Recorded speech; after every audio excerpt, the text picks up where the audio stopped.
সূরা কাউসার, আর এটা হলো সূরা ইখলাস। তুমি আর কি কি ক্যালিগ্রাফি পারো? যে কোনো সূরা। আমাদের ছেলেদেরকে আমরা যদি সামান্য উৎসাহ দেই, ওরা যে কতটা ভালো করতে পারে তার একটা দৃষ্টান্ত এই মুহূর্তে আমার হাতে রয়েছে। আমি একটু দেখাচ্ছি যে আমার হাতে দুইটা সূরার ক্যালিগ্রাফি সে করেছে। একটা হলো সূরা ইখলাস, তাই না? আর একটা হলো সূরা কাউসার। তুমি কোন ক্লাসে পড়ো? ক্লাস 4-এ। ক্লাস 4-এ। তো ক্লাস 4-এর একটা ছেলে এত সুন্দর করে এটা করেছে। ও যখন করেছিল, ওর ফ্যামিলির একজন মেম্বার সেটা ভিডিও করেছিল, আমাকে পাঠিয়েছিল। তো সেই জায়গাতে তোমার কি মনে হয়েছে যে তুমি এটা এত সুন্দর করে করেছো? কেন করেছো? ভালো লাগে নাকি? কি বলো? হ্যাঁ, ভালোই লাগে। তুমি আর কি কি ক্যালিগ্রাফি পারো? যে কোনো সূরা। যে কোনো সূরা? আরবি লিখতে পারো? হ্যাঁ, মাশাআল্লাহ। এটা কে শিখিয়েছে তোমাকে? আমি ছোটবেলা থেকেই শিখেছি। এটার জন্য কি কেউ তোমাকে বকাঝকা দিয়েছে যে তোকে শিখতে হবে, বা পরীক্ষা ছিল, পরীক্ষার মার্ক ছিল, এই কারণে, নাকি নিজের ভালো লাগা থেকে? নিজের ভালো লাগা থেকে।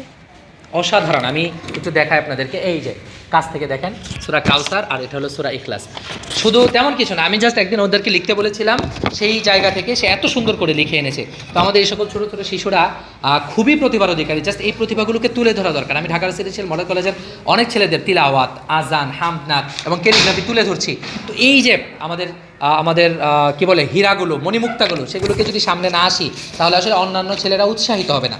আপনারাও আপনার পাশে থাকা ছোটদের প্রতিভাগুলোকে সামনে নিয়ে আসুন, তাকে উৎসাহ দিন। তোমার জন্য অনেক অনেক শুভকামনা এবং দোয়া। ঠিক আছে?